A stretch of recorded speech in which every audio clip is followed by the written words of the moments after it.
ഡെലിവറിയുടെ സമയത്ത് നട്ടെല്ലിൽ കുത്തിയതിനു ശേഷം എന്റെ നടുവേദന ഇതുവരെ മാറിയിട്ടില്ല. ഇതിന് കാരണം എന്താ ഡോക്ടറെ? നട്ടെല്ലിൽ കുത്തി ഇഞ്ചക്ഷൻ എടുത്തതിന് ശേഷം നടുവേദന അനുഭവിക്കുന്നവരാണോ നിങ്ങൾ? അങ്ങനെയാണെങ്കിൽ ഈ വീഡിയോ നിങ്ങൾക്കുള്ളതാണ്. സ്പൈനൽ അനസ്തീസിയ അഥവാ നട്ടെല്ലിൽ കുത്തി മരവിപ്പിച്ച് അനസ്തീസിയ ചെയ്യുക എന്നുള്ളത് വളരെ ഇഫക്റ്റീവും സേഫും ആയിട്ടുള്ള ഒരു അനസ്തെറ്റിക് ടെക്നിക്കാണ്. പ്രസവ വേദന കുറയ്ക്കാനും അല്ലെങ്കിൽ സിസേറിയൻ സെക്ഷൻ ചെയ്യാൻ, ACL സർജറി, മുട്ടുമാറ്റിവയ്ക്കൽ സർജറി എന്നിങ്ങനെ ഒരുപാട് ലോവർ ലിംബ് സർജറീസ് ചെയ്യുവാനായിട്ട് അരയ്ക്ക് കീഴ്പോട്ടായിട്ട് മരവിപ്പിക്കാൻ സഹായിക്കുന്ന ഒരു അനസ്തീസിയ ടെക്നിക്കാണ് ഇത്.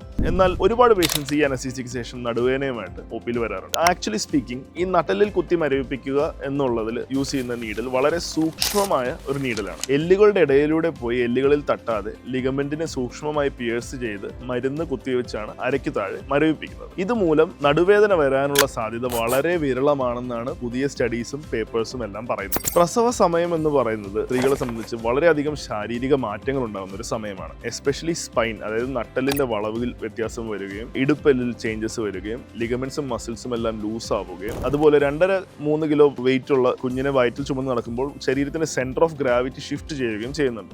ഈ കുഞ്ഞിനെ പുറത്തേക്ക് എടുക്കാൻ വേണ്ടിയിട്ട് സിസേറിയൻ സെക്ഷൻ ആകുമ്പോഴാണെങ്കിലും അല്ലെങ്കിൽ നോർമൽ ഡെലിവറി ആകുമ്പോഴാണെങ്കിലും ഈ ലിഗമെന്റ്സും മസിൽസും എല്ലാം ഒരുപാട് വലിയും. കുഞ്ഞ് പുറത്ത് വന്നതിന് ശേഷം സാധാരണഗതിയിൽ അത് ചുരുങ്ങും. ഇത് ചുരുങ്ങാതെ ആവുമ്പോഴോ അല്ലെങ്കിൽ മസിൽസ് ലൂസായിട്ട് നിൽക്കുമ്പോഴോ ആണ് നട്ടെല്ലിന്റെ വേദന ക്രോണിക് ബാക്ക് പെയിൻ ആയിട്ട് മാറുന്നത്. ഇത് ആക്ച്വലി ഈ സൂചി കുത്തിവെച്ചതുകൊണ്ടാവണം എന്നില്ല. ഇതിന് ചികിത്സയായിട്ട് നട്ടെല്ലിന്റെ മസിൽസിനെ പൂർവാധികം ശേഷിയോടുകൂടി ശക്തിപ്പെടുത്തുവാനുള്ള എക്സസൈസുകളും ലിഗമെന്റ്സിനെ ശക്തിപ്പെടുത്തുവാനുള്ള എക്സസൈസുകളുമാണ് ആവശ്യം. സോ നിങ്ങൾ നട്ടെല്ലിൽ കുത്തിവെച്ച സൂചിയെ കുറ്റപ്പെടുത്തുന്നതിന് മുന്നേ നിങ്ങളുടെ ഓർത്തോപെഡിസ്റ്റിനെ ഒന്ന് കൺസൾട്ട് ചെയ്യും. എന്താണ് നിങ്ങളുടെ നടുവേദനയുടെ കാരണം എന്നൊന്ന് ഇവാലുവേറ്റ് ചെയ്യും. Thank you.